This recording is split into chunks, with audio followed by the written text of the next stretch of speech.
이 시간 우리에게 주시는 하나님의 말씀 로마서 1장 18절로 28절까지 말씀입니다. 신약성경 239쪽입니다. 하나님의 진노가 불의로 진리를 막는 사람들의 모든 경건하지 않음과 불의에 대하여 하늘로부터 나타나나니 이는 하나님을 알만한 것이 그들 속에 보임이라. 하나님께서 이를 그들에게 보이셨느니라. 창세로부터 그의 보이지 아니하는 것들 곧 그의 영원하신 능력과 신성이 그가 만드신 만물에 분명히 보여 알려졌나니 그러므로 그들이 핑계하지 못할지니라.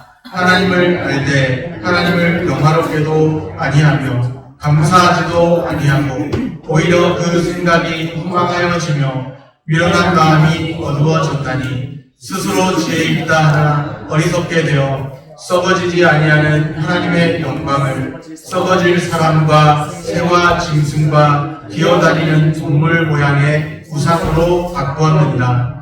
그러므로 하나님께서 그들을 마음의 정욕대로 더러움에 내버려 두사 그들의 몸을 서로 욕되게 하게 하셨으니 이는 그들이 하나님의 진리를 거짓 것으로 바꾸어 피조물을 조물주보다 더 경배하고 섬김이라.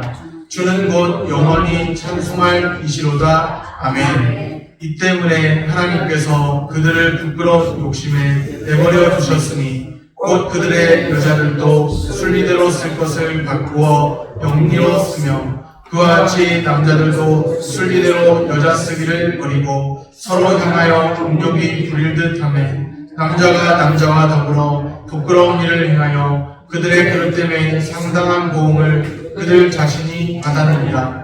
또한 그들이 마음에 하나님 두기를 싫어하네 하나님께서 그들을 그 성실한 마음대로 내버려 두사 합당하지 못한 일을 하게 하셨으니. 아멘. 샬롬. 주님의 평강이 함께하기를 소원합니다. 아멘. 구원의 정수 로마서를 살펴보려고 합니다. 로마서는 구원의 정수가 무엇인지를 잘 보여줍니다. 구원의 정수를 알려면 죄와 비참을 알아야 되고 그 죄와 비참에 대한 하나님의 진노를 알아야 하고 또 그로부터 하나님 구원하신 구원의 은혜를 깨달아야 합니다. 또 그 은혜에 대한 응답을 우리가 알아가야 합니다. 우리는 구원의 진리를 피상적으로 생각할 때가 있는 것 같습니다. 그냥 구원받았다 이 정도로만 생각하고 우리가 어디에서 어떻게 구원받은 것인지를 잘 생각하지 않는 것 같습니다. 구원의 가치를 소홀히 여길 때도 있는 것 같습니다. 구원이란 도대체 무엇일까요? 우리가 많이 듣는 것이 구원입니다. 구원이 무엇일까요? R.C. 스프룰이라는 신학자는 구원에 대해 이렇게 정리했죠. 구원이란 하나님으로부터의 구원이고 하나님에 의한 구원이며 하나님을 위한 구원입니다. 하나님으로부터의 구원, 하나님에 의한 구원, 하나님을 위한 구원이라고 말했습니다. 하나님으로부터의 구원이다. 이것이 무슨 뜻일까요?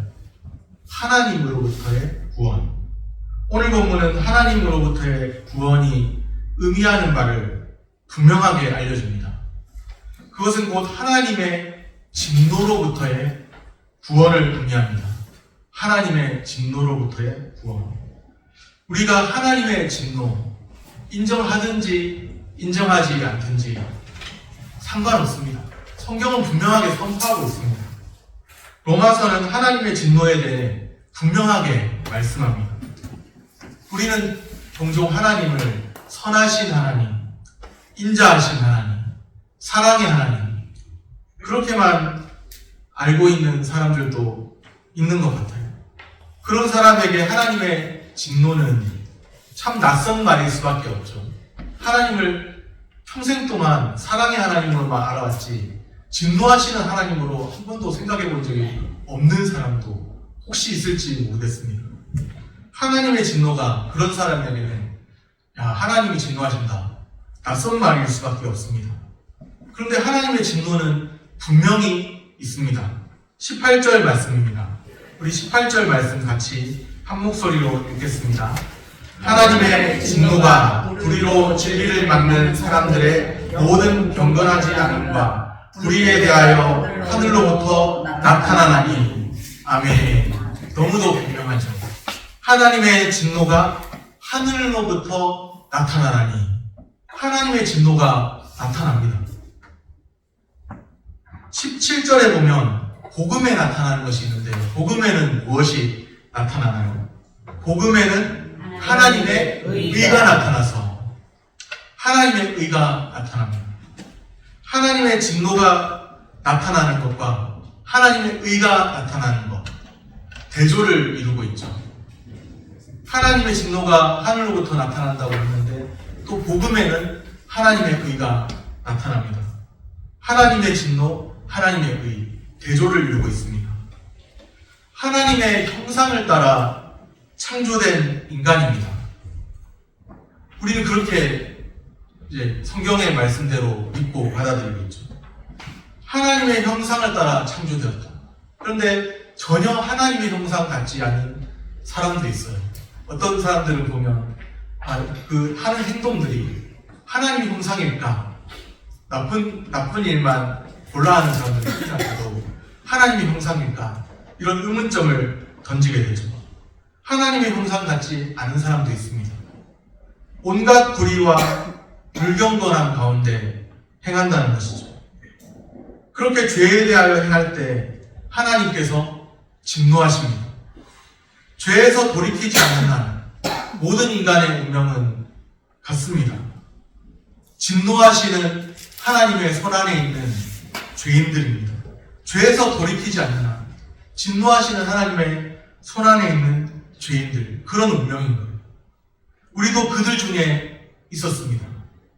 예수님을 믿는 우리나 또 믿지 않는, 세상에 믿지 않는 사람들이나 한번 잘 생각해 보십시오. 살아가는 모습이 크게 다른가요? 우리나 믿지 않는 사람들 다른가요? 거의 제가 볼 때는 50도 100도 그런 것 같아요. 믿는 사람이나 믿지 않는 사람이나 살아가는 모습이 피차 일반이고 비슷해 보입니다. 그런데 무슨 까닭인지 알 수 없습니다. 다만 우리는 하나님의 진노의 대상이 아닙니다. 오히려 하나님의 은혜의 대상이에요.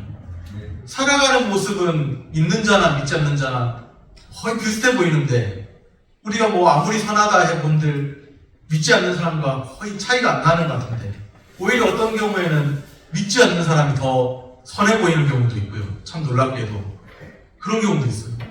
믿지 않는데 선행을 베풀고 그냥 아무 대가 없이 기부하고 자기 전 재산을 기부하고 평생 모은 돈을 기부하고 그런 사람들 보면 믿지 않는 사람인데도 선행하는 사람들도 있고 오히려 믿는데도 더 종교인의 울타리를 쓰고 가증스러운 모습을 보이는 그런 사람도 있는 것 같습니다. 그런데 무슨 까닭인지 알 수 없습니다. 다만 우리는 하나님의 진노의 대상이 아닙니다. 오히려 은혜의 대상입니다.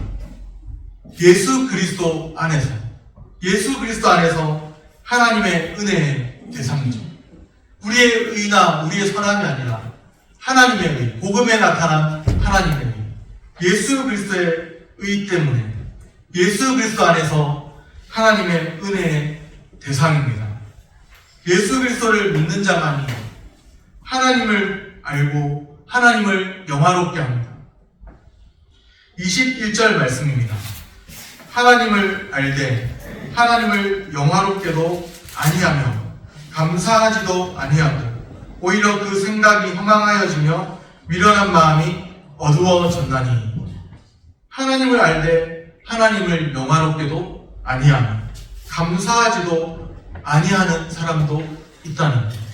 하나님 살아계신 것 안다, 믿는다. 예전에 제가 오래전에 어느 산업체에서 땡땡 산업체인데 무슨 산업체인지는 제가 말씀드리지 않겠고 앞에 방자가 들어가는 산업체입니다. 그 산업체에서 군복무를 대신했었는데 거기서 만난 사람 중에 어느 형님이 그러는 거예요. 제가 예수님 좀 믿고 한번 교회 한번 가보자 그랬더니 나는 교회는 안 가고 하나님을 믿는다 그러는 거예요. 그런 사람도 있더라. 하나님을 안다고 말하는 사람이 있습니다. 세상에 교회도 안 나가지만 하나님을 안다고 말하는 사람이 있는 거예요. 참 신비한 그런 만남은 참 신비한 만남이었던 거예요. 하나님을 믿는다고 하는데 교회는 안 나간다. 그런 사람이 있긴 하더라고요. 평생에 처음부터 안 나갔고 지금까지 그런 사람 두 번 다시는 만나지 못했는데 참 신기합니다. 그런 사람이 있습니다. 하나님을 안다고 말합니다. 그런데 하나님을 알되 하나님을 영화롭게도 아니합니다. 중요한 것은 하나님을 알면 자기 중심이 아니라 하나님 중심으로 살면 좋은데 하나님을 영화롭게도 아니하며 감사하지도 아니하는 사람들이 있습니다. 그냥 자기 중심으로 하나님을 아는 게 안다고 말하고 끝이에요. 자기 중심으로 사는 거예요.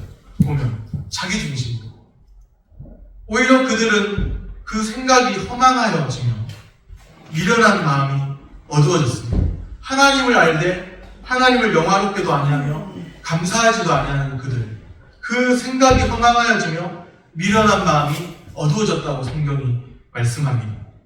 주님의 은혜, 주님의 간섭하심이 없다면 오늘 우리도 같은 삶을 살고 있겠죠. 자기 중심으로, 하나님 중심이 아닌 자기 중심으로 같은 삶을 살고 있겠죠.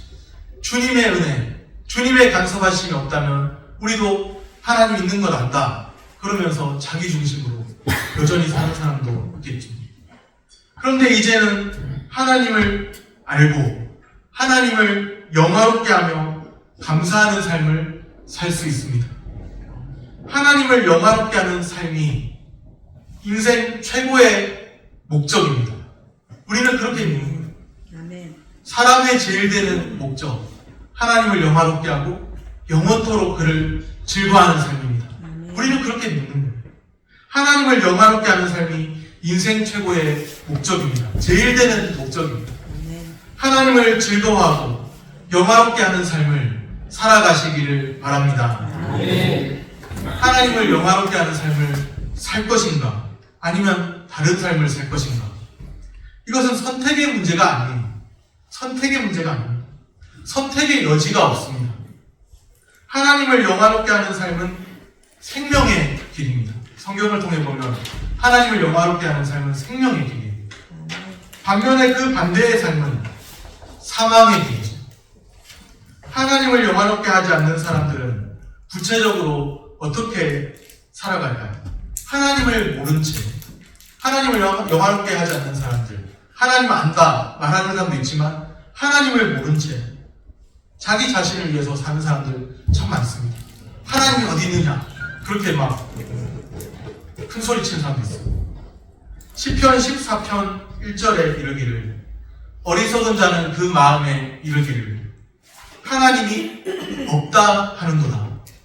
어리석은 자는 그 마음에 이르기를 하나님이 없다고 한다고 시편 14편 1절이 분명하게 말씀합니다. 하나님이 없다 하는 사람, 어리석은 사람, 성경이 보는 지혜와 어리석음의 기준은 세상에서 얼마나 많이 배웠느냐? 거기에 있지 않고 하나님을 인정하고 사느냐? 그렇지 못하느냐? 여기에 있습니다. 하나님을 인정하지 않고 하나님이 없다 하는 사람, 어리석은 사람, 아무리 많이 배웠어도 소용없습니다.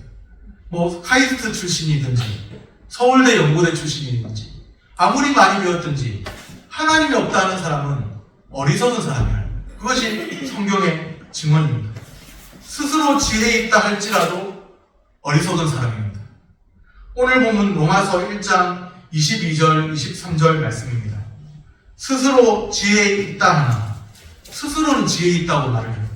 스스로 지혜 있다 하나 어리석게 되어 썩어지지 아니하는 하나님의 영광을 썩어질 사람과 새와 짐승과 기어다니는 동물 모양의 우상으로 바꾸었느니라. 스스로 지혜 있다 하지만 어리석은 사람들 어떤 일들을 행하고 있습니까? 썩어지지 아니하는 하나님의 영광인데 썩어질 것들과 바꾼다는 거예요.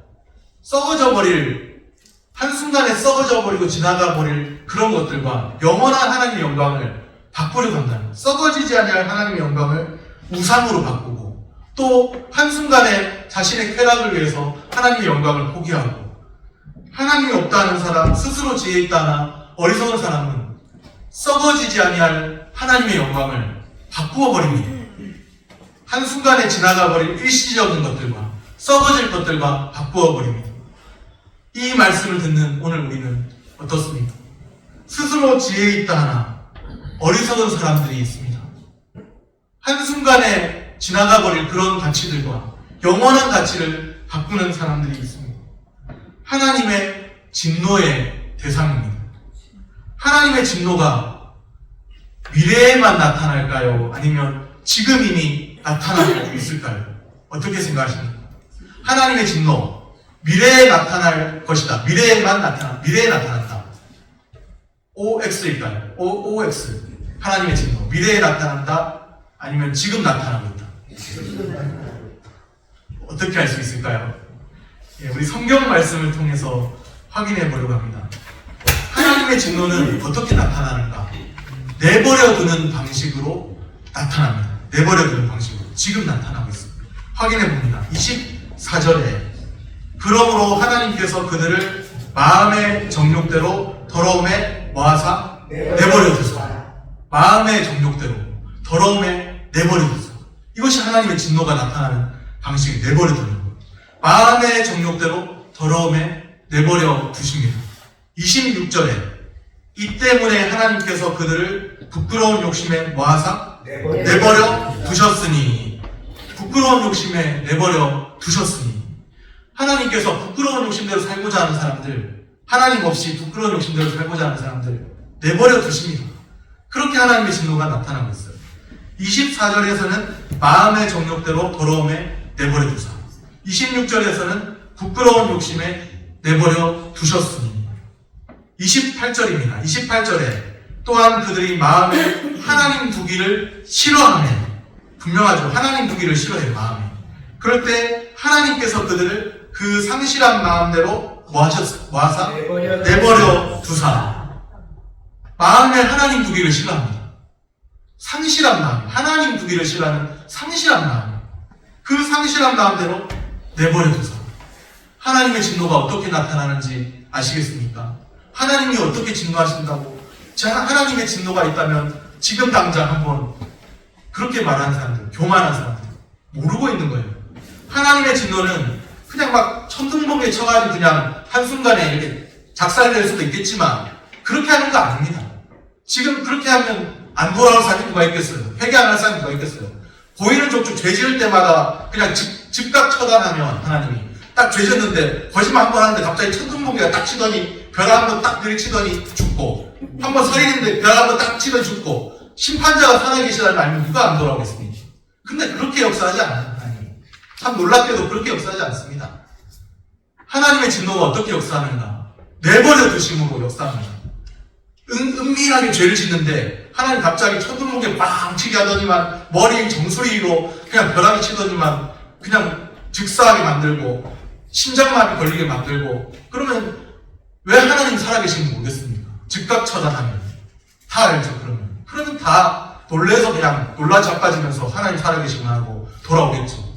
그러나 그런 방식으로 역사하지 않아요. 하나님의 진노가 지금 어떻게 역사하고 있나? 하나님의 진노는 내버려 두는 방식. 뭐에 내버려 두느냐? 마음의 정욕대로 살도록 내버려 두십니다. 부끄러운 욕심에 살기를 원한다고요. 그러면 부끄러운 욕심에 살도록 내버려 두십니다. 하나님 없이 살고 싶다고요. 하나님 없이 살도록 내버려 두십니다. 그것이 상실한 마음인지도 모르는 그 사람들에게 상실한 마음대로 살도록 내버려 두십니다. 하나님을 상실했어요. 그것이 하나님을 상실한 마음인지도 모르는 그 사람들에게 하나님을 상실한 마음대로 살도록 내버려 두십니다. 그렇게 역사하신 하나님의 진노가 지금 현재에 임하는 하나님의 진노는 내버려 두는 방식으로, 하나님, 나 하나님 인정하고 싶지 않고 하나님 없이, 나 그냥 하나님 없이 나를 참견하는 사람, 참견하는 존재 없이 그렇게 살고 싶습니다. 내버려 두는 거예요. 너 갈 길 가라고 내버려 두는 거예요. 그런 자에게 내버려 둡니다. 마음의 정욕대로, 부끄러운 욕심대로, 상실한 마음대로 살도록 내버려 두십니다.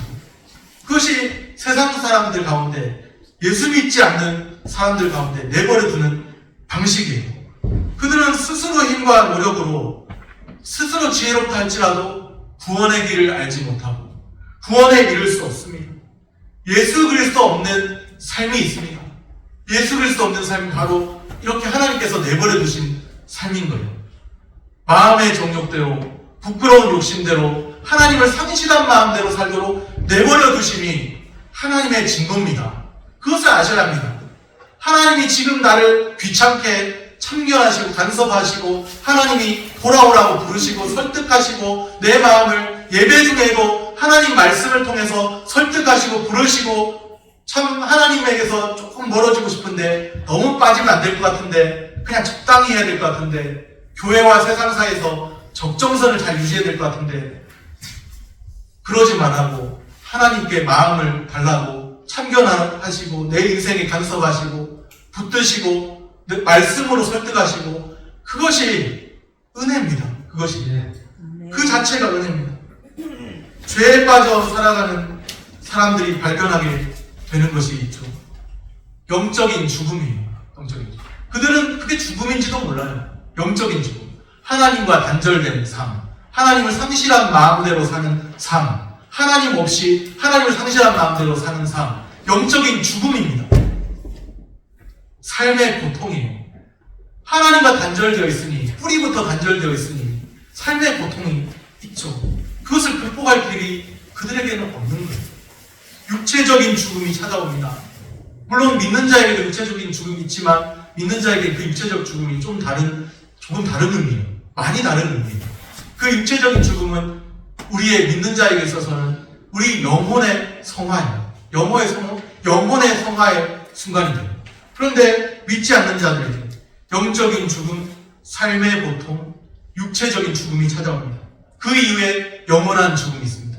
그때는 그냥 내버려 두는 게 아니라 내버려 두더라도 지옥에 내버려 두는 거죠. 지옥 형벌에 내버려 두고 그때는 그냥 단순히 참견 안 하는 게 아니라 영원한 고통, 하나님과 단절되어 있는 영원한 분리, 그것을 경험하는 것이 영원한 죽음이죠.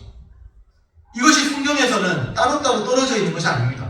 영적인 죽음, 삶의 고통, 육체적인 죽음, 영원한 죽음, 이것은 한마디로 전인의 죽음, 죽음 그 자체예요. 성경에서는 죽음이에요. 사망이 있고 생명이 있는 죽음 그 자체. 죄의 삭은 사망이에요. 사망입니다. 전도서에 보면 헛됨에 대해 말씀하죠. 헛됨. 전도서 1장 2절 3절 말씀입니다. 전도자가 이르되 헛되고 헛되며 헛되고 헛되니 모든 것이 헛되도다. 그 모든 것은 특별히 해 아래에서 수고하는 모든 수고가 사람에게 무엇이 유익한가? 해 아래에서 수고하는 삶을 말합니다. 하나님 부귀를 싫어하고 그 성실한 마음대로 해 아래에서 수고하는 삶. 헛되고 헛되며 헛되고 헛되니 모든 것이 헛됩니다. 스스로 지혜롭다 하지만 어리석은 자. 영원한 가치를 한순간의 가치와 대체해버립니다. 헛되고 헛되며 헛되고 헛되니 모든 것이 헛되도다. 이 얼마나 헛되고 무익한 삶입니까? 해 아래에서 살아가는 그들은 하나님을 상실한 마음대로 하나님을 인정하지도 않고 하나님을 영화롭게 하지도 않습니다. 오늘 우리는 어떻습니까? 하나님을 상실한 마음대로 우리를 내버려 두지 않으셨습니다. 내버려 두지 않으시고 우리를 자녀 삼아 주셨습니다. 내버려 두셨으면 마음의 정욕대로 부끄러운 욕심대로 하나님을 상실한 마음대로 살다가 영적인 죽음을 맛보고 하나님을 상실하고 하나님과 단절된 영적인 죽음을 맛보고 삶의 고통을 맛보고 육체적인 죽음을 앞에 두고서 또 영원한 죽음을 기다릴 수밖에 없는데 우리를 내버려 두지 않으시고 하나님의 자녀 삼아 주셨어요. 우리를 죄와 비참 가운데서 하나님의 진노에서 구원하셨습니다. 하나님의 진노로부터의 구원. 우리의 구원의 은혜는 죄와 비참 가운데서 내버려 두지 않으시고 하나님의 진노로부터 구원하신 그 은혜입니다. 하나님의 은혜로우신 부르심이 있습니다. 우리를 하나님의 자녀 삼으신 의가 없는 자였는데 세상에 예수 믿지 않는 자들과 똑같이 내버려 두셨어야 하는데 의가 없는 자를 부르시더니 의롭다 하시고 예수 그리스도의 의를 바라보시고 의롭다 하시고 또 예수 그리스도 때문에 하나님의 자녀 삼으시고 또 예수님의 거룩을 우리에게 적용하셔서 거룩한 자라 말씀하시며 거룩한 길에서 살게 하시고 하나님의 은혜로우신 부르심이 있습니다. 이 얼마나 큰 은혜입니까? 은혜로우신 부르심. 그 부르심을 알면 우리 안에서 역사하시는 성령의 그 부르심을 말씀과 더불어서 일하시는 성령의 그 부르심을 알면 그 부르심은 불가항력적 은혜, 거절할 수 없는 은혜입니다. 그냥 복음 전도자들이 주 예수를 믿으십시오. 그것이 유일한 길입니다. 그것이 외적인 부르심이라고 하는데요. 그것 말고 우리 안에서 역사하는 내적인 부르심, 성령의 그 부르심은 말씀과 더불어 일하시는 성령의 그 부르심은 불가항력적 은혜입니다. 거절할 수 없는 은혜. 그 부르심을 아는 자는 거절할 수가 없는 거예요. 그 부르심을 진정 알고 깨닫는 자는 거절할 수 없는 거예요. 고대 왕들이 있었고 또 왕의 명령 듣지 않으면 어떻게 됩니까? 죽음이 기다리잖아요. 왕의 명령을 계속해서 거부하면 그 왕이 노하게 되면 죽음이 기다리게 되잖아요. 그런데 우리의 왕 대신 하나님께서 부르시는 그 부르심은 우리가 거부할 수 있는 권한이 있는 게 아니에요. 우리가 그 부르심이 하나님의 진노가 있고 진정 하나님의 진노가 내버려두는 방식으로 역사하고 그 가운데서 우리를 죄와 비참 가운데 살지 않도록 우리를 은혜 가운데 부르셔서 의의 자녀 만드시고 빛의 자녀 삼으시고 우리를 거룩한 자라 말씀하시고 그 은혜를 깨닫는 자는 그 부르심에 항명할 수 없고 그 부르심 앞에 자기의 마음이 굴복할 수밖에 없습니다. 말씀을 듣고서 동의가 되고 고개를 끄덕끄덕 하는 것도 중요한 일이겠지만 그것도 참 중요한 것이겠지만 그 정도가 아니라 말씀을 듣고서 무릎이 꿇어지고 엎드려지고 주님 말씀 앞에 엎드려지고 그것이 진정한 하나님의 말씀을 듣고 하나님의 부르심을 들은 겁니다. 하나님의 부르심을 들으면 그 은혜로우신 부르심에 거부할 자가 없습니다. 우리의 마음을 설득하셔서 말씀과 더불어 일하시는 성령께서 우리를 부르시는 거예요. 불가항력적 은혜로 거부할 수 없는 은혜로 우리를 부르십니다. 그 부르심에 합당한 반응이 있습니다. 구원받은 자의 삶, 감사입니다. 하나님을 영화롭게 하는 삶입니다. 이전에는 하나님의 진노가 뭔지도 모르고 죄와 비참이 뭔지도 모르고 부끄러운 마음의 정욕대로 부끄러운 욕심대로 또 하나님을 상실한 마음대로 그렇게 살아갔다고 한다면 이제는 하나님의 존재를 인정하고 하나님을 인정할 뿐만 아니라 하나님을 영화롭게 하고 감사하는 삶을 살 수 있게 되었습니다. 그 은혜에 감사하며 오늘도 하나님을 영화롭게 하고 감사하며 사시기를 바랍니다. 말씀을 정리합니다. 하나님을 영화롭게 하는 삶이 인생의 제일 되는 목적, 인생 최고의 목적입니다.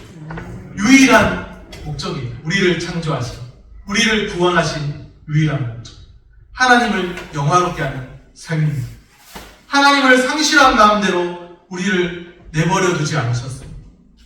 내버려 두지 않으시고 하나님의 자녀 삼으셨습니다. 하나님의 자녀라고 하는 그것은 굉장히 큰 권세예요. 영접하는 자, 곧 그 이름을 믿는 자들에게는 하나님의 자녀가 되는 권세를 주셨어요.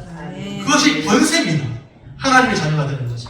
그냥 단순히 구원받았다는 것이 피상적으로 생각할 것이 아니라 하나님의 자녀가 되는 권세를 누리는 삶이 허락됩니다. 하나님의 자녀로서 우리의 남은 날들을 하나님을 아버지를 즐거워하며 사시기를 축복합니다. 기도하겠습니다.